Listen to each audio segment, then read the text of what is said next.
नमस्कार, traders diary में आपका स्वागत है। आपके साथ मैं हूं वरुण दुबे और मेरे साथ ट्रेडर्स डायरी खेलने वाले हैं कुशल गुप्ता, जहां पे हम आपको ट्रेडिंग के 20 दमदार आइडियाज़ बताएंगे। क्योंकि उसके पहले ग्लोबल संकेत और हमारी गिफ्ट निफ्टी क्या कहता है ये देख लेते हैं। तो गिफ्ट निफ्टी 19,400 के नीचे ट्रेड कर रहा है। थोड़ी बहुत सुस्ती जो है वहाँ पर देखने मिल रही है। यूएस के मार्केट्स अगर आप देखेंगे तो मिले जुले थे, जहाँ पे डाउ में गिरावट थी, लेकिन नैस्डैक और कुशल ये मेरे लिए एक सरप्राइज था। नैस्डैक 1.1% के ऊपर की तेज़ी दिखा रहा था, जबकि बॉन्ड यील्ड 16 साल की ऊंचाई पे थे। हालांकि कुछ चुनिंदा स्टॉक्स थे जिनके वजह से तेज़ी आई है, बट तेज़ी तो तेज़ी है। और ये शायद सुबह सुबह कंफ्यूज कर रही थी कि क्या हमें आईटी स्टॉक्स खरीदना चाहिए, लेकिन मैंने अपनी टीम में आईटी का एक भी स्टॉक नहीं खरीदा है। बाकी अगर यूएस के मार्केट से संकेत ठीक ठाक थे। सुबह सुबह एशियन मार्केट से भी अगर आप देखेंगे तो कुछ खास संकेत नहीं, और हमारा गिफ्ट निफ्टी जो है वो तो सुस्ती ही दर्शा रहा है। इसके चलते कुशल इक्का दुक्का स्टॉक है जो कि मैं बेच के चल रहा हूँ। बाकी मुझे लगता है कि आज भी स्टॉक स्पेसिफिक एक्शन रहने वाला है, जैसे कि कल था। आपकी रणनीति क्या है? बिल्कुल वरुण ने, और जैसे कि आपने बताया कि यहाँ पर नैस्डैक में जो तेज़ी बनती हुई नज़र आई थी, of course stock specific action Nvidia के अनुमान से बेहतर साइड पर नतीजे आते हुए दिखे थे, तो उसके बाद वहाँ पर इस वजह से बेहतरीन तेज़ी देखने को मिली थी। पर हमें देखना होगा, क्योंकि कल हमारे बाज़ारों में जो इनिशियल फर्स्ट आवर की वॉलेटिलिटी थी ऊपरी स्तरों से थोड़ी सी गिरावट हुई थी, फिर उसके बाद जो रिकवरी हुई वो काफ़ी कंसिस्टेंट रही थी और लगातार हम हायर हाइज कल के दिन में ही बनाते हुए नजर आए। आप देखिए निफ्टी का चार्ट, यहाँ पर भी जो स्टेबलाइजेशन बनी थी फर्स्ट आवर की ट्रेडिंग के बाद वो कंटिन्यू रही पूरे दिन भर। 83 अंकों की तेज़ी के साथ हम क्लोज होते हुए नजर आए और 19,400 के आसपास अब पहुंच चुका है। ऑफ कोर्स जो 19,250 और 19,300 का जो क्रूशियल सपोर्ट है, अब उसके हम थोड़े से रेंज के और ऊपर आते हुए दिख रहे हैं। पर यही देखना है कि हम 19,500 के लेवल्स को आज टच कर पाते हैं नहीं। बट बहरहाल अभी जो सुस्ती के संकेत बने हुए हैं, इसमें यही देखना है कि यहाँ पर हमारे बाजारों पर किस तरह का रिएक्शन इस चीज़ का आता हुआ नजर आता है, क्योंकि ग्लोबल मार्केट से ऑफकोर्स जैसे कि हम बात कर रहे हैं कि कोई खासा संकेत तो नहीं है। चलिए, तो कुछ खास संकेत नहीं है, देखेंगे स्टॉक स्पेसिफिक एक्शन पे नजर होगी। तो कुशल शुरुआत करते हैं। कैश का स्टॉक मैं बताता हूँ जो मैंने अपने टीम में चुना है, और वो है ब्रिगेड एंटरप्राइजेस का। यहाँ पे मैं खरीदारी की सलाह दे रहा हूँ 610 के लेवल के लिए। 580 का स्टॉप लॉस रखेगा। कंपनी ने चेन्नई में रेसिडेंशियल प्रोजेक्ट डेवलप करने के लिए सेल डीड जो है वो साइन की है। यहाँ पे करीब 6.54 एकड़ ज़मीन जो है उसको ये खरीदेंगे। तो इसके चलते आज हो सकता है कि ब्रिगेड एंटरप्राइजेस में आपको तेज़ी देखने मिले। 610 के लेवल के लिए खरीदारी कीजिएगा। 580 का रखेगा स्टॉप लॉस। कुशल, आपका कैश का स्टॉक? देखिए, मेरी तरफ से कैश का स्टॉक है लेमन ट्री होटल्स पर, जहां पर खरीदारी करनी है। दरअसल लगातार आप देखिए कंपनी करार पे करार की जा रही है, और अब खबर ये आ रही है कि कंपनी ने भुवनेश्वर और कसौली में 2 प्रॉपर्टीज़ के लिए लाइसेंस करार कर लिया है। और Q4 FY25 से यहाँ पर ये इनके जो ऑपरेशंस है होटल के वो शुरू होते हुए भी नज़र आएंगे। अलग अलग ब्रांड्स ऑफकोर्स इनकी हैं ऑलरेडी। लेमन ट्री होटल है, लेमन ट्री माउंटेन रिजॉर्ट है, उसके तहत इन्होंने ये करार किया है। तो कहीं ना कहीं इस चीज़ को ध्यान में रखते हुए आप लेमन ट्री होटल्स पर खरीदारी कर चल सकते हैं। कल भी पॉजिटिव था ये काउंटर, आज इस खबर के बाद रिएक्शन और ज़्यादा आ सकता है। तो 109 रुपये के टारगेट के लिए लेमन ट्री होटल्स में करनी है खरीदारी। 103 रुपये का आपको रखना होगा स्टॉप लॉस। चलिए अब आगे बढ़ते हैं डेरिवेटिव स्पेस की कैटेगरी तरफ, और यहाँ पर सबसे पहले जो फ्यूचर्स कैटेगरी है उसमें मैंने खरीदारी का कॉल चुना है, और भारत फोर्ज स्टॉक है जहाँ पर खरीदारी करनी है। इसके पहले मैंने आपको फंडा पिक, इन्वेस्टमेंट पिक के लिहाज से भारत फोर्ज पहले भी सजेस्ट किया हुआ है, पर इंट्राडे पिक के लिहाज से भी और जो मूव आ रहा है इस काउंटर में वो काफ़ी पॉजिटिव देखने को मिल रहा है। 2-3 दिन पहले भी हम देख रहे थे 6-7% तक की तेज़ी भारत फोर्ज ने बनाई थी। बड़ा ऑर्डर विन अभी हाल फिलहाल में डिफेंस में इनको और फर्दर मिलता हुआ नजर आया है, और उसके पहले जो स्मॉल आर्म्स एंड एम्युनिशंस के लिए गवर्नमेंट से लाइसेंस मिला था वो भी इनके लिए काफ़ी पॉजिटिव कारगर साबित हो सकता है आगे आने वाले समय में। पर फंडामेंटल क्यूज तो इंटैक्ट है, पर टेक्निकली अगर आप देखें तो चार्ट सेक्टर पर बेहतरीन पॉजिटिविटी बनी हुई है। भारत फोर्ज में खरीदारी कर चलना है। 1010 रुपये आज के लिए नया टारगेट रहेगा। 4 डिजिट में जा सकता है काउंटर। 970 रुपये आपको रखना है स्टॉप लॉस। चलिए, तो भारत फोर्ज में यहाँ पे आपको करनी है खरीदारी, अच्छी खासी तेज़ी बन सकती है। मेरे तरफ से फ्यूचर का स्टॉक है टाटा पावर। खरीदारी कीजिएगा 247 के लेवल के लिए। 236 का स्टॉप लॉस रखना है। इस कंपनी की सब्सिडरी जो है टाटा पावर रिन्यूएबल एनर्जी, इन्होंने टाटा मोटर्स के साथ एक PPA साइन किया है। तो उत्तराखंड के पतंग नगर में कैंपस में 9 मेगावाट के आसपास के सोलर प्लांट इंस्टॉलेशन जो है उसके लिए PPA साइन हुआ है। तो उसके चलते तेज़ी हो सकती है। टाटा पावर में 247 के लेवल के लिए कीजिएगा खरीदारी। अगली कैटेगरी है ऑप्शंस की, और यहाँ पे ग्लेनमार्क फार्मा 780 का कॉल ऑप्शन खरीदना है। 20 रुपये के लक्ष्य के लिए 13 रुपये का स्टॉप लॉस रखेगा। कंपनी ने अमेरिका के department of justice anti trust division के साथ एक एग्रीमेंट किया है। बेसिकली एक सेटलमेंट इन्होंने किया है। 2013 से 2015 का मामला था, तो अब ये मामला रफा दफा हुआ है। कुछ पैसे इन्होंने जमा किए, मेरे ख्याल से करीब 250 करोड़ के आसपास के, और इस मामले को ख़त्म किया है। तो एक पॉजिटिव चीज़ है कंपनी के लिए। हो सकता है आज यहाँ तेज़ी हो। 780 का आपको कॉल ऑप्शन खरीदना है, लेकिन याद रखिएगा 20 रुपये का लक्ष्य और 13 रुपये का स्ट्रिक्ट स्टॉप लॉस भी यहाँ पे रखिएगा। बिल्कुल। तो चलिए, ग्लेनमार्क फार्मा यहाँ पर एक ओवरहैंग खत्म होता हुआ नजर आ रहा है। उस चीज़ को ध्यान में रखते हुए इसका कॉल ऑप्शन ज़रूर खरीद कर चलिए। खरीदारी यहाँ पर अच्छी आपको एक्यूमुलेशन लेवल पर आती हुई दिख सकती है।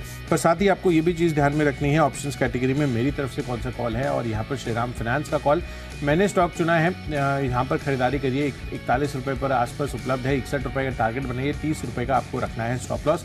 पिछले 5 दिनों का अगर आप चार्ट देखेंगे तो लगातार यहाँ पर अच्छा खासा एक्यूमुलेशन आपको आता हुआ दिखेगा। 1783-85 के लेवल से धीरे धीरे यहाँ पर खरीदारी के अच्छे मौके बनते हुए नजर आए, और कल के दिन में तो हमने देखा ही कि एनबीएफसी स्पेस में खासा खरीदारी आपको लौटती हुई नजर आ रही थी। तो श्रीराम फाइनेंस इस वजह से आज फोकस में रह सकता है। खरीदारी कर चलिए, इसके कॉल ऑप्शन में अच्छी तेजी बन सकती है।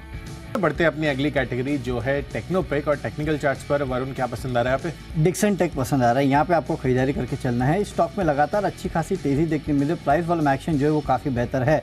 कन्विक्शन पूरा है कि यहाँ से स्टॉक में और तेजी बनेगी। 5000 के लेवल के लिए खरीदारी करना है। 4820 का रखिएगा स्टॉप लॉस। कुशल, आप बताइए आपको कौन सा स्टॉक पसंद है टेक्निकली? बिल्कुल वरुण, और टेक्निकल चार्ट्स पर मुझे जो स्टॉक पसंद आ रहा है वो मैं आपको बता देता हूँ। JSW स्टील का काउंटर है जहाँ पर खरीदारी करनी है। इसके पहले कल के दिन में मैंने आपको JSPL का काउंटर बताया था। वहाँ पर 2-2.5% तक की शानदार तेज़ी आपको देखने को मिली थी। कल पूरा का पूरा मेटल स्पेस भी चलता हुआ दिखा था, और आज भी ग्लोबल क्यूज ऐसे आ रहे हैं कि LME पर यहाँ पर मेटल्स जो है हरे निशान में बंद होने में सफल भी हुए हैं। तो कहीं ना कहीं हो सकता है कि जो मूड माहौल जो सेंटिमेंट है थोड़ा सा पॉजिटिव हो सकता है, आपको मेटल्स पर आज भी आता हुआ नजर आए। तो JSW स्टील कल करीब 1% चला था।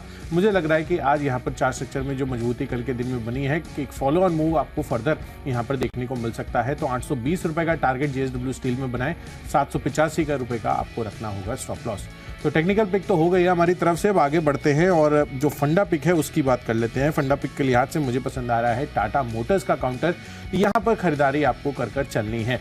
दरअसल आप देखिए, फंडामेंटल क्यूज तो इनके लिए ऑफकोर्स काफ़ी अच्छे बनते हुए नजर आ रहे हैं, पर साथ साथ ग्लोबल स्तर पर जो ईवी की बादशाहत जिसने कायम की हुई है ग्लोबल लेवल पे, टेस्ला, वहाँ पर आप देखेंगे तो 7% तक का दमदार उछाल आता हुआ दिखा है, और एनालिस्ट जो है इस काउंटर पर बहुत ज़्यादा बुलिश होते हुए भी दिख रहे हैं। तो ब्रोकरेज हाउसेज वहाँ पर पॉजिटिव है टेस्ला को लेकर, पर कहीं ना कहीं आप देखिए पूरा का पूरा ईवी स्पेस को लेकर यहाँ पर इंडिकेशंस अच्छे बनते हुए नज़र आ रहे हैं। इस चीज़ को ध्यान में आपको रखना है। इनफैक्ट पैसेंजर व्हीकल्स जो यहाँ पर टाटा मोटर्स को लेकर आपको पहले भी फंडिंग होती हुई दिखी थी। हो सकता है कि आगे चलकर भी टाटा मोटर्स की जो इलेक्ट्रिक व्हीकल डिविजन्स है वहाँ पर और फर्दर इन्वेस्टमेंट्स भी आपको आती हुई नजर आए आगे चलकर। तो इस वजह से आपको यहाँ पर ध्यान रखना है। लंबी अवधि के लिए निफ्टी स्टॉक है, खरीदारी करके चलिए। अगले 1 साल में 750 रुपए के टारगेट ये काउंटर दे सकता है। चलिए, मेरे तरफ से फंडा पिक है यूनियन बैंक ऑफ इंडिया। खरीदारी करके चलेगा 95.5 के लेवल के लिए।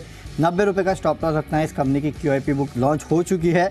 5000 करोड़ ये जुटाने वाले हैं, और सबसे इंटरेस्टिंग है प्राइस 91.1 रुपीज़ का प्राइस रखा गया है। और कल की क्लोजिंग देखेंगे BSE पर तो 91.8 था, यानी कि करीब 70 पैसे के आसपास का ही डिस्काउंट है। और इंटरेस्टिंग ये है कि कोई बड़ा डिस्काउंट नहीं है। और देखिए, 70 पैसे के लिए QIP कभी पैसे लगाते नहीं है, वो लंबी अवधि के लिए और ज़्यादा कमाई के लिए पैसे लगाते हैं। तो मुझे लगता है कि यहाँ पे स्टॉक में तेज़ी बन सकती है, और 24 अगस्त को दरअसल इशू प्राइस के ऊपर बैठक होने वाली है। तो मुझे लगता है कि प्राइस अच्छा है QIP का, स्टॉक में तेज़ी हो सकती है। 95.5 के लेवल के खरीदारी करना है। 90 रुपये का स्ट्रिक्ट स्टॉप लॉस रखना है। अगली कैटेगरी निवेश की कैटेगरी, और निवेश करना है आपको कोटक महिंद्रा बैंक में। करीब 8 महीनों में 1950 के लेवल ये आपको दिखा सकता है। देखिए, फंडामेंटल अच्छे हैं, बैंकिंग काउंटर्स पे वैसे भी भरोसा है, और कोटक महिंद्रा बैंक जो है one of the best banks in the business है, ICICI एक्सिस बैंक के साथ साथ और HDFC बैंक के साथ साथ भी। अगर आप देखेंगे तो ऊपरी स्तर से अच्छी खासी गिरावट हो चुकी है, और 1650 के आसपास का 50 वीक लो है, और उसके काफ़ी नज़दीक जो है ये काउंटर यहाँ पे ट्रेड कर रहा है। तो यहाँ पे खरीदारी के अच्छे मौके हैं। हालांकि एक साथ नहीं खरीदना है, स्टैगर्ड वे में खरीदारी कीजिएगा। 50% के आसपास अभी खरीदेगा, 50% थोड़ा रुके और उसके बाद खरीदेगा। लेकिन पोर्टफोलियो में रखने के लिए ये स्टॉक अभी अच्छे लेवल्स पे मिल रहा है।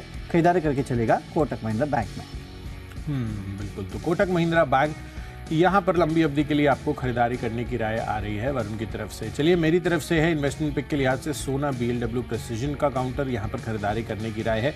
इसके पहले मैंने आपको यहाँ पर ये काउंटर बताया था इसी कैटेगरीज में, और कहीं ना कहीं अच्छी खासी तेज़ी उसमें ऑलरेडी देखने को मिल चुकी है। पर जहाँ तक अभी का सवाल है, कल भी आप देखिए 4-4.5% तक की तेज़ी थी। मैं लंबी अवधि के लिए इस काउंटर पर फर्दर बुलिश होता हुआ दिख रहा हूँ। और यहाँ पर आप देखिए लगातार EV ऑटो कंपोनेंट्स में अगर आप फोकस करेंगे तो सोना BLW प्रेसिजन का नाम सबसे फोरफ्रंट पर भी आएगा। और FIS का जो भरोसा है वो क्या शानदार तरीके से बढ़ा है। मार्च महीने में मार्च की जो इनकी शेयर होल्डिंग पैटर्न आती है उसमें ऑलमोस्ट 24.7% हिस्सेदारी थी, वो जून महीने में, जून तिमाही में 31.68% हो गई है। दोनों मिलाकर FIS और DIS का देखेंगे तो 58-59% हिस्सेदारी आती हुई दिख रही है। तो ये एक काफ़ी संस्थागत निवेशकों का पसंदीदा स्टॉक बन चुका है। और अगर आप रिटर्न ऑन इक्विटी भी देखेंगे तो 5 साल का करीबन 20-22% का कंपनी ऑलरेडी क्लॉक इन कर रही है। तो बेहतरीन यहाँ पर जिस तरह के फंडामेंटल्स हैं वो बनते हुए दिख रहे हैं। तो निवेश के लिहाज से सोना BLW प्रेसिजन अगले 1 साल में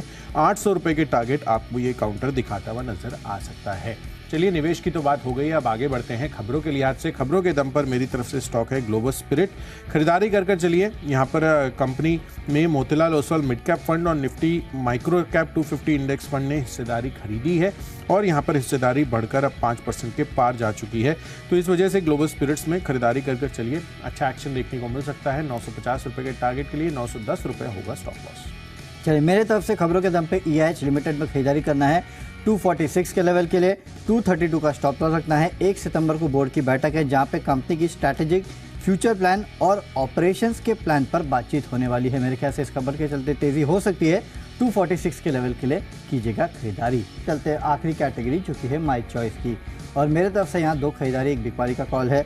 सबसे पहले रेस्टोरेंट ब्रांड्स एशिया में खरीदारी कीजिएगा 120 के लेवल के लिए, 112 का स्टॉप लॉस रखना है। फंडामेंटल्स अच्छे हैं। और कल देखिए इंटरनेशनल मार्केट में अगर आप देखेंगे तो रेस्टोरेंट ब्रांड्स इंटरनेशनल पे JP मॉर्गन की रिपोर्ट आई है, वहाँ पे उन्होंने अपग्रेड किया है, हालांकि इंडिया में नहीं किया है, लेकिन स्टॉक फंडामेंटल अच्छा है, तेज़ी हो सकती है। काया लिमिटेड में खरीदारी कीजिएगा, अगला स्टॉक है 392 के लेवल के लिए, 370 का स्टॉप लॉस रखना है। फंडामेंटली अच्छा है और चार्ट के लिए अगर आप देखेंगे तो खरीदारी हो रही है इस काउंटर में, प्राइस वॉल्यूम एक्शन अच्छा है, मेरे ख्याल से खरीदारी कंटिन्यू हो सकती है। और आखिरी में IEX पे बिकवाली कीजिएगा 127 के लेवल के लिए, 121 के लेवल के लिए 127 का स्टॉप लॉस रखना है। मार्केट कपलिंग पे CRC ने एक स्टाफ पेपर जो है वो जारी किया है स्टडी करने के लिए कि इसका इम्पैक्ट कितना होगा इन कंपनियों पे। तो इसके चलते आज हो सकता है कि सेंटिमेंटल इम्पैक्ट IEX पे देखने मिले, इसके लिए दबाव रह सकता है। बिल्कुल। तो चलिए IEX पर बिकवाली करने की राय आ रही है, जिस तरह से यहाँ पर इनके लिए ये चीज़ जारी होती हुई दिख रही है। तो चलिए IEX तो हो गया है। माई चॉइस कैटेगरी में वरुण ने अपने स्टॉक्स डिस्कस कर लिए। मेरी तरफ से एक बिकवाली और 2 खरीदारी के कॉल्स है, जिसमें सबसे पहला है SBI लाइफ, जहाँ पर आपको करनी है बिकवाली। चार्ट सेक्शन अगर आप देखेंगे पिछले 5 दिनों से लगातार कमजोरी का रुझान दिखा रहा है, तो इस वजह से मैंने स्टॉक को चुना है बिकवाली के लिए। 1250 रुपए के टारगेट के हिसाब से यहाँ पर बिकवाली करनी है, 1300 रुपए आपको रखना है यहाँ पर स्टॉप लॉस। दूसरा कॉल है ग्रैन्यूल्स इंडिया पर, यहाँ पर करके चलिए आप खरीदारी। दरअसल ग्रैन्यूल्स इंडिया पर जिस तरह से FNO बैन लिस्ट से ये बाहर आता हुआ दिखा है, हो सकता है कि आज आपको इस काउंटर पर खरीदारी लौटती हुई दिखे। कल के दिन में भी इनफैक्ट बैन में रहने के बावजूद भी ऑलमोस्ट 0.3% तक की तेजी इस काउंटर ने ऑलरेडी दिखा दी है। 310 रुपए का टारगेट नया आज के लिए बनाए, 295 रुपए का रखिए स्टॉप लॉस। और आखिरी कॉल है HDFC बैंक पर, जहां पर खरीदारी करने की राय है। पॉजिटिव ब्रोकरेज रिपोर्ट आती हुई दिख रही है मैक्वेरी की तरफ से यहाँ पर, और ये मान रहे हैं कि यहाँ पर आउट परफॉर्म की रेटिंग इन्होंने दी है और लक्ष्य 2110 रुपए का दे रहे हैं। मौजूदा भाव से आप सिग्निफिकेंट अपसाइड पोटेंशियल ये एक्सपेक्ट करके चल रहे हैं। इंट्राडे टारगेट के लिहाज से 1640 रुपए का टारगेट बनाना है, 1580 रुपए का आपको रखना है स्टॉप लॉस। चलिए स्टॉक्स पूरे हो चुके हैं, फटाफट एक बार रिकैप देख लेते हैं कि कौन से स्टॉक्स को हमने अपने टीम में शामिल किया है। कैश में ब्रिगेड एंटरप्राइजेस में आपको खरीदारी करना है। चेन्नई में रेसिडेंशियल प्रोजेक्ट के लिए इन्होंने ज़मीन खरीदी है, उसका इम्पैक्ट देखने मिलेगा। फ्यूचर में टाटा पावर में खरीदारी करना है। ऑप्शंस में ग्लेनमार्क फार्मा का 780 का कॉल ऑप्शन खरीदना है 20 रुपये के लेवल के, 13 रुपये का स्टिक स्टॉप लॉस भी रखना चाहिए आपको, क्योंकि कंपनी ने अमेरिका में डिपार्टमेंट ऑफ जस्टिस के साथ एक एग्रीमेंट किया है। टेक्निकली डिक्सन टेक अच्छा लगता है। Fundamentally union bank of India में खरीदारी कीजिएगा, QIP लॉन्च हो चुका है, QIP प्राइस काफ़ी अच्छा है। निवेश करना है कोटक बैंक में, अगले 8 महीनों में 1950 के लेवल देखने मिलेंगे। खबरों के दम पे EIH लिमिटेड में खरीदारी कीजिएगा 246 के लेवल के लिए। 1 सितंबर को बोर्ड की बैठक है जहाँ पे कंपनी स्ट्रैटेजिक फ्यूचर प्लान पे विचार करने वाली है। माई चॉइस में रेस्टोरेंट ब्रांड एशिया और काया में करनी है खरीदारी, और IEX में आपको करनी है बिकवाली, क्योंकि मार्केट कपलिंग पे CRC ने एक स्टाफ पेपर जारी किया है। और आज का मेरा बेस्ट पिक डिक्सन टेक है। टेक्निकली काफ़ी साउंड लगता है, लग रहा है कि यहाँ से स्टॉक में और तेज़ी बनी रह सकती है। 5000 के लेवल के लिए कीजिएगा खरीदारी। बिल्कुल। तो चलिए रिकैप के लिहाज से मेरी तरफ से कैश स्पेस में लेमन ट्री होटल्स खरीदना है। लगातार कंपनी करार करती हुई दिख रही है, तो ये भी नया करार जो इन्होंने किया है भुवनेश्वर और कसौली में, वो इनके लिए पॉजिटिव रह सकता है। साथ ही भारत फोर्स चार्ट स्ट्रक्चर इसके पॉजिटिव लग रहे हैं। 4 डिजिट में ये काउंटर अप जाता हुआ दिख सकता है, तो यहाँ पर भी खरीदारी कर चलिए। ऑप्शंस कैटेगरी में श्रीराम फाइनेंस है, यहाँ पर ये अच्छा लग रहा है। 1840 रुपये का जो कॉल ऑप्शन है वो आपको खरीद कर चलना है। चार्ट स्ट्रक्चर मजबूती के साथ ट्रेड करते हुए दिख रहे हैं। साथ ही JSW स्टील, कल JSPL आपको बताया था मेटल काउंटर से, यहाँ पर इस पर भी फोकस करिए। लंबी अवधि के लिए टाटा मोटर्स और सोना BLW प्रिसिजन, ये काउंटर्स पसंद आ रहे हैं, इन पे खरीदारी कर चल सकते हैं। Global spirits positive fund action होता हुआ दिख रहा है। और माई चॉइस कैटेगरी में SBI लाइफ में करनी है बिकवाली, पर दूसरी तरफ ग्रैन्यूल्स इंडिया और HDFC बैंक में आप कर चलिए खरीदारी। और इन सब में आज के लिए मेरा बेस्ट पिक बन रहा है सोना BLW प्रिसिजन। अगले 1 साल में 800 रुपए के ये EV ऑटो एंसिलरी कंपनी आपको बेहतरीन रिटर्न दे सकता है। चलिए, तो स्टॉक्स की सूची तो हमने आपको बता दी है कि क्या खरीदना है, क्या बेचना है, लेकिन मार्केट में किस तरह का एक्शन है, ग्लोबल इंडाइसेस क्या संकेत दे रहे हैं, और हमारे लिए आज कौन से इंपॉर्टेंट लेवल रही, सब जानने के लिए सीधे चलते हैं शेयर बाजार लाइव में, जहाँ पे अनिल सर और दीपांशु भंडारी हमारे साथ जुड़ते हैं। फिलहाल दीप जुड़ चुके हैं। गुड मॉर्निंग दीप। गुड मॉर्निंग कुशल, गुड मॉर्निंग वरुण। कल तो बाजार का मूड हमने देखा थोड़ा संभलते सुधरते हुए देखा था। आज क्या उसी एक्शन को आगे बढ़ाएंगे? ग्लोबल मार्केट्स भी 2 दिन में थोड़ा स्टेबिलिटी के हिंट दे रहे हैं, तो आइए देखते हैं नजर कैसा रहेगा एक्शन।